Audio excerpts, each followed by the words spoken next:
নমস্কাৰ বন্ধু বান্ধৱীসকল, মোৰ চেনেলৰ প্ৰথমটি ভিডিঅ'ৰ জৰিয়তে এগৰাকী নাৰীৰ অকণমান মনৰ অনুভৱ কবিতা আকাৰে আপোনালোকৰ মাজলৈ আগবঢ়াব খুজিছোঁ।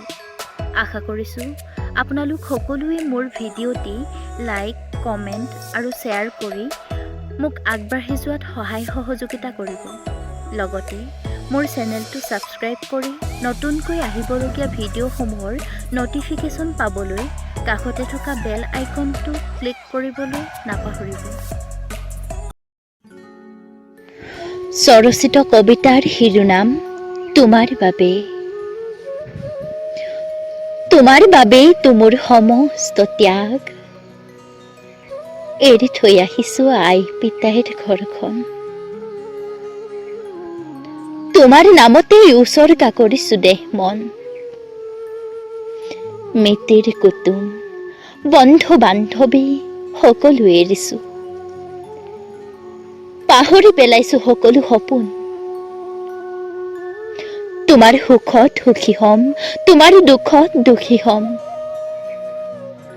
তোমাৰ বাবেই জীয়াই যাম ওৰেইটো জীৱন। কিন্তু যদি তুমি মোক বুজিয়েই নোপোৱা, মোক তোমাৰ আৰু তুমি মোৰ আপোন বুলি নাভাবা, সেই ত্যাগৰ জানো কিবা মূল্য আছে? পতিব্ৰতা, কৰ্তব্যপৰায়ণা, সহিষ্ণু, আনক সন্তুষ্ট কৰাই নাৰীৰ কৰ্ম আৰু ধৰ্ম। সেই ধৰ্মও যদি তোমাৰ বাবে অৰ্থহীন হয়, এই জীৱনৰ জানো কিবা অৰ্থ আছে? যাৰ কোনো আদৰ নাই,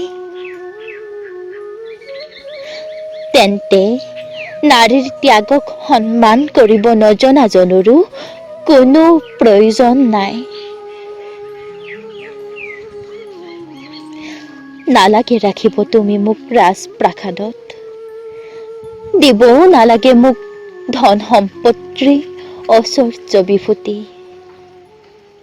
মাথো অকণমান মৰম দিয়াও মোক, সেয়াই হ'ব মোৰ জীৱনৰ সুখ।